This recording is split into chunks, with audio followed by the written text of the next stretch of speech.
Barbecue style गोला कबाब अब आप भी घर में रेडी कर सकते हैं, लेकिन इस रेसिपी से बहुत से लोगों की ये शिकायत होती है कि हम जब गोला कबाब बनाते हैं या तो टूट जाते हैं या सिकुड़ जाते हैं। लेकिन ये ट्रिक आप यूज करेंगे तो बिल्कुल आपके गोला कबाब टूटेंगे नहीं और बिल्कुल सख्त नहीं होंगे, बहुत यमी और सॉफ्ट रेडी होंगे। रेस्टोरेंट वाले ये राज छुपाते हैं जो आज मैं आपको बता रही हूँ। जो इस फुल वीडियो को वॉच करेगा उसे ही इस राज का पता चले। इसमें अंडा नहीं, बेसन नहीं, फिर भी ये टूटे क्यों नहीं, इसका जवाब आप जानेंगे इस फुल वीडियो में। तैयार करके फ्रीज भी कर सकते हैं, जब गेस्ट आए तो आप डिफ्रोस्ट करें एंड फ्राई करें। बहुत यम्मी रेसिपी होने वाली है, वीडियो को फुल वॉच करिएगा। इट्स मी ज़ैनब, आप देख रहे हैं ज़ैनीस किचन एंड व्लॉग। अगर मेरे चैनल पे नए हैं तो चैनल को लाइक करें, सब्सक्राइब करें और कमेंट करना बिल्कुल ना भूलें। आप देख सकते हैं कबाब टूटे नहीं, सुखरे नहीं। ये ट्रिक है जो इस रेसिपी के लास्ट में बताई गई है, इसलिए वीडियो को फुल वॉच करिएगा और अपने मेहमानों और अपने घर वालों को मज़े के गोला कबाब बना के खिलाएं।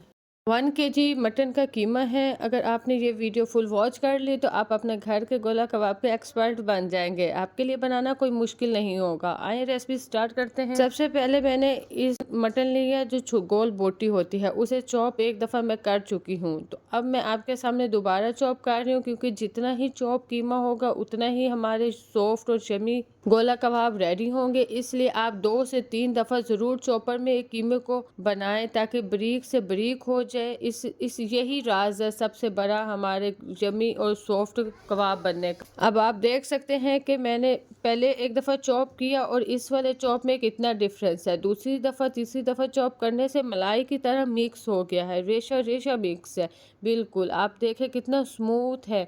और ये आप देखें, अब मैं दोबारा चॉप कर रही हूँ। इसी तरह मैंने 3 दफ़ा इस चॉपर में अच्छी तरह चॉप कर लिया। अब हमने वेजिस की एक प्लेट बना लेनी है। 2 मीडियम साइज़ के हमने प्याज लेनी है, उसे हमने वॉश करके छिलका उतार के वॉश कर लेना है और उसे मोटे क्यूब्स में कटिंग कर लेना है। फिर हमने 7 फ्रेश धनिया लेने हैं और 7 हमने ग्रीन चिलीज ऐड करनी है। इन सारी चीज़ों को हमने चॉपर में ऐड कर देना है। हमने इसमें जिंजर गार्लिक नहीं डालना, क्योंकि ये चॉपर है, इसमें चॉप हो जाएंगी और इसमें फिर मुंह में आएंगी, कबाब फट जाने का डर होता है। इसलिए जिंजर एंड गार्लिक पेस्ट हम बिल्कुल पेस्ट ऐड करेंगे, चॉप नहीं करना है उनको। अब हमने स्क्वीज करना है प्याज़ों के पानी को, धनिया मिर्चों के पानी को, क्योंकि इससे हमारे कबाब टूटेंगे नहीं। ये ट्रिक, आप इस ट्रिक को ज़रूर अप्लाई करें तो आपके कबाब बहुत शानदार रेडी होंगे। पानी सारा स्क्वीज करने के बाद हमने ये देखे बहुत अच्छा सा हमारा बन गया है। अब हमने सिर्फ 1 केजी में हमने सिर्फ 2 ब्रेड स्लाइसेस ऐड किए हैं। अब मैंने 2 ब्रेड स्लाइसेस को पहले हाथ की मदद से छोटे छोटे पीस बनाए, फिर चॉपर की मदद में चॉपर में डाल के मैंने इसका क्रम्स रेडी कर लिए। तो फिर अब हमारे ये सारी चीज़ें रेडी हो गई है। अब हमारे स्पाइसेस की बारी है। ये हमारे सारे घर के इंग्रेडिएंट्स है, कोई हमारा पैकिंग वाला मसाला नहीं है, सारे हमने घर में ऐड किए हैं, खुद कूट के खुद बना के। तो अब हमें एक बाउल की ज़रूरत थी, क्योंकि हमने मिक्स करना था। अब हमने सारा अपने हरे हरे मसाले डाल दिए, सब कुछ हमने एक बाउल में डाल दिया और जायफल और जवित्री को साथ हमने कूट लिया था, वो हमने ऐड किया 1 टेबल स्पून। फिर साथ रेड चिली फ्लेक्स ऐड किया, 1 टेबल पाउडर ऐड किया, 1 table spoon ginger and garlic paste 2 table spoon add किया, सॉल्ट 1 टेबल स्पून ऐड किया, mix spices 1 table spoon add किए, 2 टेबल स्पून हमने कुकिंग ऑयल ऐड किया। और ये हमारे सारे मसाले थे, स्पाइसेस थे जो हमने घर में खुद तैयार किए थे। और सबसे मेन जो हमारा coriander powder 1 table spoon add किया। अब हमने इसको अच्छी तरह मिक्स कर लेना। इनको इतना अच्छा हमने हाथ की मदद से मिक्स करना है कि ये हमारे ब्रेड क्रम्ब सारा कुछ अच्छी तरह मिक्स हो जाए, स्पाइसेस बिल्कुल अच्छी तरह मिक्स हो जाए, फ्लेवर सारा हमारा माइंड में आ जाए। और हम टर्मिक पाउडर यानी हल्दी भूल गए थे, तो फिर मैंने अभी ऐड कर ली। तो कोई ऐसी बात नहीं, बंदे से कोई मिस्टेक्स हो जाती हैं तो आप ऐड कर सकते हैं। ये देखिए हमारा कितना यमी और मज़ेदार रेडी हुआ है। तो अब हमने फॉइल पेपर की एक कोली यानी छोटी सी कटोरी बनानी है, जिसमें हमने कोयला जला के रखना है। इससे हमने स्मोकी फ्लेवर देना है अपने कबाबों के अंदर, जो बहुत शानदार बनेगा, जिससे इसके फ्लेवर और बढ़ जाएगा। इससे हमें बहुत यमी और बाहर जैसे टेस्टी लगेंगे। जैसे हम किसी बारबेक्यू रेस्टोरेंट पे खा रहे हैं। जब हमने गरम कोयला फॉइल पेपर में रख देना है, तब हमने ऊपर 1 से 2 ड्रॉप कुकिंग ऑयल डालने हैं और कवर करके हमने 5 से 10 मिनट्स के लिए रख देना है। जितनी देर रखेंगे उतना ज़्यादा स्मोकी फ्लेवर अंदर आएगा और जिससे खुशबू से बहुत आप देख सकते हैं ये ट्रिक कि मैंने क्या यूज़ किया कि इसमें का ये बहुत स्ट्रॉन्ग रहे, सॉफ्ट रहे। तो मैंने ना अंडा यूज़ किया, ना मैंने बेसन यूज़ किया। बेसन खुश्क कर देता है तो इसलिए मैंने बेसन नहीं ऐड किया, सिर्फ ब्रेड क्रम्स यूज़ किए। तो बस यही ट्रिक है कि आप ब्रेड को यूज़ करें और अपने कबाबों को शानदार घर में रेडी करें। स्टेप स्किप किया तो आपके 100% कबाब टूट जाएंगे।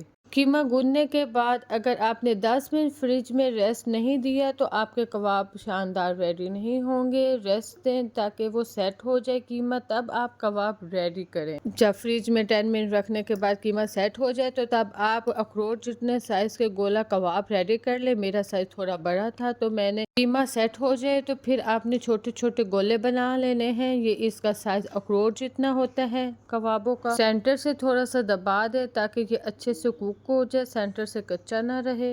अगर आप गोले जितना कबाब बनाएंगे तो 1 kg में आपके 32 एग्जैक्ट कबाब रेडी होंगे। अगर आप थोड़ा सा बड़ा साइज रखेंगे तो इससे कम रेडी होंगे। ये आप देख सकते हैं कि हमारा इस स्टिक की मदद से, अगर आपके पास ये स्टिक नहीं है चाउमीन स्टिक, तो आप घर में बच्चों की जो पेंसिल होती है उससे भी कबाब रेडी कर सकते हैं।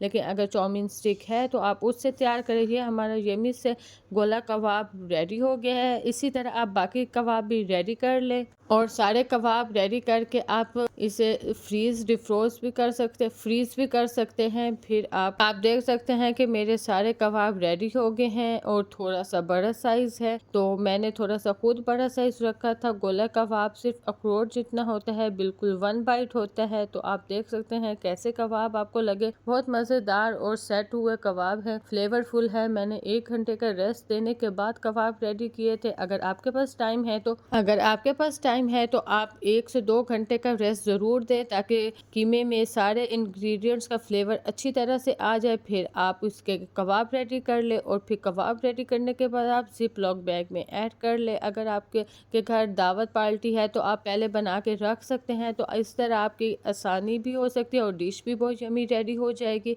तो ये कैसे लगे आपको, जिप लॉक में ऐसे लॉक करें और फ्रीज कर दें। जब गैस जाए तो आप फ्राई करें।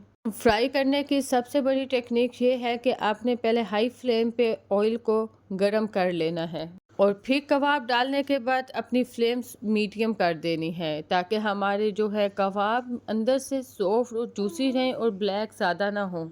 और ये दूसरा राज है, अगर आप ठंडे तेल में कबाब डालेंगे तो कबाब सारा तेल चूस लेंगे, तो फिर इसकी वजह से हमारे कबाब टूट जाएंगे। इसीलिए ट्रिक नंबर 1 आपने यूज़ करनी है। कबाब जैसे डालेंगे तो हमने 3 मिनट तक एक साइड को कुक करना है। जब तक सुनहरी कलर ना आ जाए तब तक हमने कबाबों को हाथ नहीं लगाना, यानी टच नहीं करना। तब जैसे ही सुनहरी रंग आ जाए तब हमने साइड चेंज करनी है और दूसरी साइड को भी 3 मिनट तक हमने पकाना है। टोटल 8 से 9 मिनट हमारे लगे हैं जो हमने मीडियम लो फ्लेम पे कुक किए हैं। बहुत शानदार खूबसूरत कलर हमारा आ गया है। अब हमने फ्राई पैन वॉश करना है और थोड़ा सा वही कुकिंग ऑयल ऐड करना है जिसमें हमने कबाबों को फ्राई किया है। स्मॉल हमने साइज का प्याज लिया है, थोड़ी सी बंद गोभी और हरी मिर्च। थोड़ा सा उन्हें सोटे करने के बाद जैसे ही थोड़े ब्राउन हो जाए तो हमने सिजलिंग के लिए थोड़ा सा होममेड सिजलिंग स्टाइल दिया है। साइड से क्रिस्पी, अंदर से जूसी, मज़ेदार हमारे कबाब रेडी हुए हैं। सिर्फ हमने कुछ टेक्निक्स को फॉलो किया है जिसकी वजह से हमारे बहुत नरम और मज़ेदार कबाब घर में हमने होममेड रेडी किए हैं। अगर वीडियो अच्छी लगी है तो ज़ेनिस किचन एंड व्लॉग्स को लाइक करें, सब्सक्राइब करें और प्यारा सा कमेंट ज़रूर दें। मिलते हैं एक नई वीडियो के साथ। अल्लाह हाफ़िज़।